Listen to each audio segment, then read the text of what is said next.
Olá,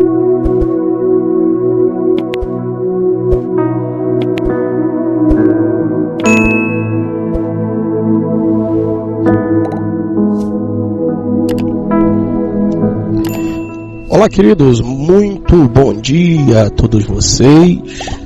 Louvado seja Deus por mais um dia que o Senhor está nos concedendo de vida.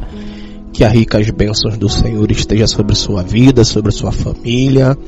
É isso que eu desejo para você nessa sexta-feira. Estamos aí já iniciando né? Véspera de mais um final de semana. Estamos caminhando aí para o final do primeiro mês do ano de 2020, final do primeiro mês do ano de 2025. Estamos encerrando aí janeiro e diga-se de passagem, passou muito rápido, né? Passou literalmente voando, mas glória a Deus. Deus é bom e a sua bondade dura para sempre. Estamos reunidos novamente para mais um café diário. Espero que esteja tudo bem com você. E conto com a sua ajuda. Não se esqueça, assim que você ouvir essa mensagem, compartilhe com outras pessoas, espalhe essa mensagem, vá lá no canal, se inscreve também no canal. Se você não lembra como é que encontra o canal, só você ir lá no YouTube, pesquisar na barra de pesquisa, onde você pesquisa sobre a música que você quer ouvir, sobre o cantor. No mesmo lugarzinho você vai pesquisar, você vai colocar a abreviação de presbítero. Você vai colocar as 5 primeiras letras do nome presbítero, é só você contar. As 5 primeiras letras do nome presbítero, a letra P, a letra R, a letra E, a letra S e a letra B, B de bola. Ponto, e automaticamente o YouTube vai te dar referência do meu nome, Ricardo Queiroz. Aperta lá e você vai ver lá a minha foto com fundo preto e é só se deliciar de mais palavras de Deus. Meus irmãos, eu quero nessa manhã compartilhar com vocês um café diário aqui no livro de Gálatas, capítulo de número 4, versículo de número 7, onde nos diz a palavra do Senhor: assim você já não é mais escravo, mas filho. E por ser filho, Deus também o tornou herdeiro. Amém, querido? Que palavra maravilhosa, né? Deixa eu fazer uma pergunta para você. Se você soubesse que você era herdeiro de uma grande fortuna, de uma herança incontável, você iria atrás do que é seu por direito? Se você do nada descobrisse que você era herdeiro de uma grande herança, você iria atrás dessa herança? Ou você seguiria a sua vida normalmente? Por que eu estou perguntando isso? Todos nós já vimos filmes de pessoas que nasceram e cresceram em ambientes simples, em ambiente pobre, e sem eles saberem, eles eram herdeiros de uma grande herança. Viviam, cresceram em uma família pobre, em uma família bastarda, em uma família do campo, uma vida muito simples, mas elas não tinham ideia de que elas eram herdeiras de uma grande herança. Com o passar do tempo, as experiências, as labutas da vida, as dificuldades, as quedas e levantes, elas foram descobrindo que na verdade elas eram herdeiras de uma grande herança. E diga-se de passagem, todo aquele sofrimento que eles passavam durante a sua formação, quando eles descobrem que eles são herdeiros, isso não muda o caráter de quem ele é, porque as lutas e dificuldades formaram nele uma pessoa de caráter, uma pessoa nobre, uma pessoa que respeita as pessoas. Por que eu estou falando isso para você? Porque talvez você não saiba, mas eu e você temos a promessa de uma herança que foi conquistada lá na cruz do Calvário. A Bíblia nos diz que Jesus levou sobre si todas as nossas enfermidades. Com o que ele passou na cruz, com o que ele sofreu na cruz, ele adquiriu uma honra sobre todos os nomes, sobre todos. Deus lhe deu um nome sobre todos os nomes. E o seu trono não será esquecido jamais, porque durará para todo sempre. Mas a Bíblia diz que aqueles que nele crêem, aqueles que nele confiam, aqueles que nele entregam a sua vida, ele, através do seu sacrifício, fez dessas pessoas filhas de Deus. Nós estávamos completamente condenados a um destino de destruição, a um destino aonde nenhum de nós poderíamos reverter a sentença. Antes mesmo de você nascer, a sua sentença já estava batido o martelo. Mas aprove a bondade de Deus e a sua infinita misericórdia que veio sobre cada um de nós, que mesmo, segundo o texto que nós lemos, nós éramos escravos, nós estávamos sendo levados sem a nossa própria vontade para um destino que também nós não queríamos, mas era a consequência dos pecados. E Jesus Cristo veio e carregou em nosso lugar a sentença que era minha e que era sua. E além dele carregar nossos pecados, ele nos deu parte daquilo que ele conquistou. Tudo que Jesus conquistou na cruz, ele disse: eu divido com aqueles que seguirão, aqueles que me seguirão, aqueles que crerão em mim, aqueles que ouvirão, aqueles pequeninos como eu que estou aqui nessa manhã falando para você através dessa mensagem, que você é herdeiro de uma promessa. Eu já digo para você que essa promessa não se limita somente às coisas dessa vida. Quando a gente fala de herança, a gente logo espera, né? Um dinheiro bom na conta, um bom carro, uma boa casa, um bom emprego, um monte de coisas, mas não. A herança que eu estou falando para você nessa manhã é uma herança que antecede essa vida. É uma herança eterna. É um reino eterno. A Bíblia diz em Mateus capítulo 6, versículo 33, buscai primeiro as coisas do alto, do céu, que as demais coisas vos serão acrescentadas. Conforme eu busco a Deus, conforme eu me santifico para Deus, as coisas que meu corpo físico e minhas necessidades físicas precisa, Deus vai acrescentando, porque Deus mesmo sabe o que cada um de nós precisamos. A Bíblia nos diz em livro de João, capítulo 1, versículo 12 e 13. A Bíblia diz o seguinte: contudo, aos que receberam, aos que creram em seu nome, deu o direito de se tornarem filhos de Deus, os quais não nasceram por descendência natural, nem pela vontade da carne, nem pela vontade de algum homem, mas nasceram de Deus. Olha que maravilha. O primeiro povo que Deus vai levantar, o primeiro povo que Deus vai chamar de seu, é o povo de Israel. Mas todos nós conhecemos a história de Israel e vemos que Israel rejeitou a Deus. Israel rejeitou as bênçãos de Deus.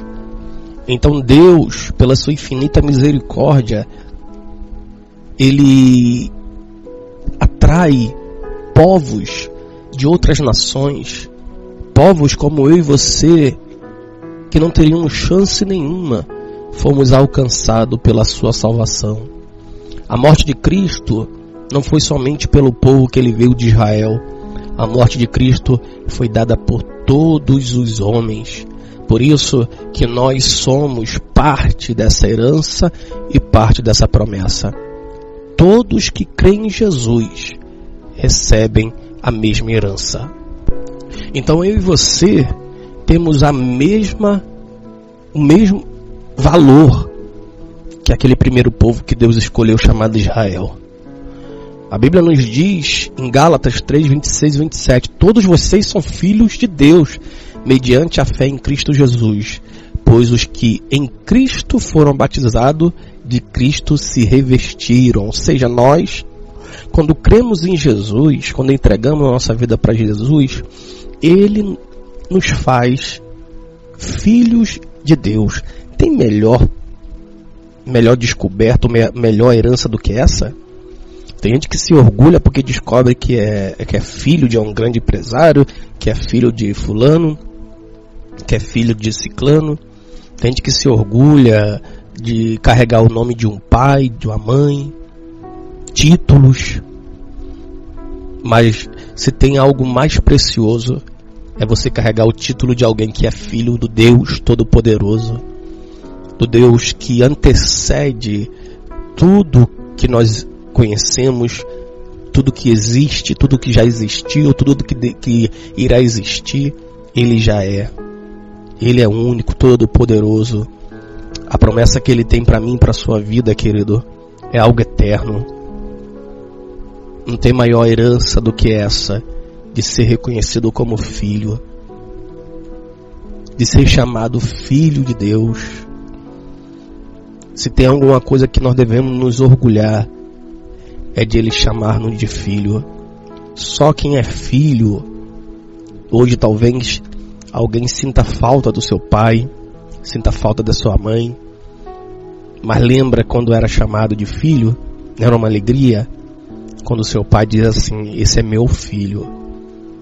Da mesma forma Deus diz, esse é o meu filho, a quem eu amo. 1 João 3,1 diz, vejam como é grande o amor que o Pai nos concedeu. Sermos chamados filhos de Deus, o que de fato somos. Por isso o mundo não nos conhece, porque não o conheceu. O mundo rejeita Deus. O mundo rejeita o seu Filho Jesus, que veio para nos reconciliar com o Pai. Tem um testemunho, né? Tem uma parábola que Jesus conta sobre o filho pródigo, que era um jovem que vivia na casa do pai e um certo dia decidiu ir embora. E esse filho foi embora, pegou tudo que tinha, pegou a parte da sua herança e foi para o mundo. Ele queria conhecer o mundo, ele queria vivenciar experiências novas, mas o coração do seu pai, mesmo não querendo que ele fosse embora, o pai permitiu. E aquele jovem foi, aproveitou tudo que tinha, mas o dinheiro acabou, a herança acabou, porque a herança só tem valor. A herança, ela só se torna eterna quando você está com o pai. Não adianta ter a herança se não tem um pai. Não adianta você ter a promessa se você não está do lado do pai. Porque a herança só tem validade se o pai estiver junto. Quando aquele jovem se afastou do pai, logo a herança, logo as bênçãos que o pai lhe havia concedido entrou em prazo de validade. Ou seja, começou a vencer, começou a acabar.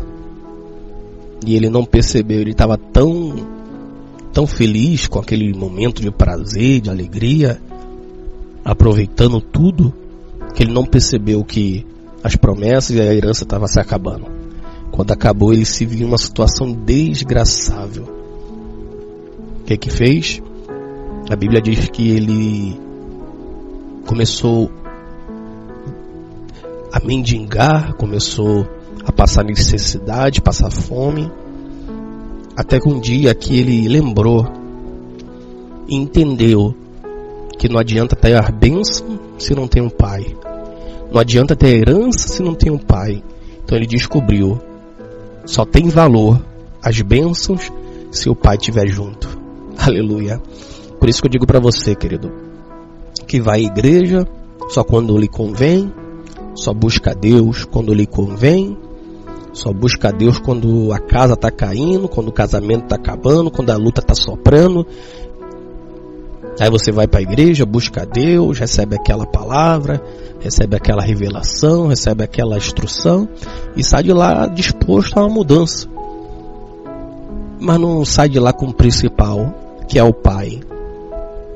Você sai de lá com a promessa da vitória, das bênçãos de Deus, mas não sai de lá preocupado com a presença de Deus. Quando na verdade, se você quer ter algo perpétuo na sua vida, tem que ter Deus junto, tem que ter Cristo. Não adianta você querer as bênçãos de Deus se você não tem Deus. Não tem valor nenhum. Vai acabar, vai terminar, vai ter um fim. As bênçãos e a herança só é perpétua quando você está ligado com Deus. Olha o que diz a palavra do Senhor em Romanos, para nós encerrarmos, Romanos 8,16. O próprio Espírito testemunha ao nosso Espírito que somos filhos de Deus. Ou seja, quando você levanta sua mão e aceita Jesus como seu Salvador, automaticamente o Espírito Santo de Deus trabalha para que a gente venha se comportar como filhos de Deus. Ele começa a trabalhar em nós para que haja uma mudança em nós, tanto de fora para dentro como de dentro para fora. Por isso que essa balela de pessoas dizer assim, eu não consigo, esse negócio de cristão não é para mim, isso é a maior balela que já ouvi falar. Porque quem realmente quer ter um encontro com Deus, relacionamento com Deus, aprende a renunciar às suas próprias vontades. E o Espírito Santo de Deus, ele nos fortalece em nossas fraquezas. Não tente dar desculpa, não tente dar jeitinho. Você que se afastou da igreja, você que não aceitou Jesus ainda, você só está perdendo tempo. Você só está jogando o seu tempo fora. Vem logo para Jesus. Traz tua vida, tua família para Jesus, para você desfrutar de uma real felicidade e de uma real promessa que é eterna. Porque sem sombra de dúvida, quando você entrar por esse caminho, por essas portas, o Pai vai te receber de braços abertos e vai te mostrar que o que Ele tem para você é melhor do que tudo que você vivenciou lá fora. Então vem depressa, porque o Pai está de braços abertos para te receber. Que Deus te abençoe e até o nosso próximo encontro.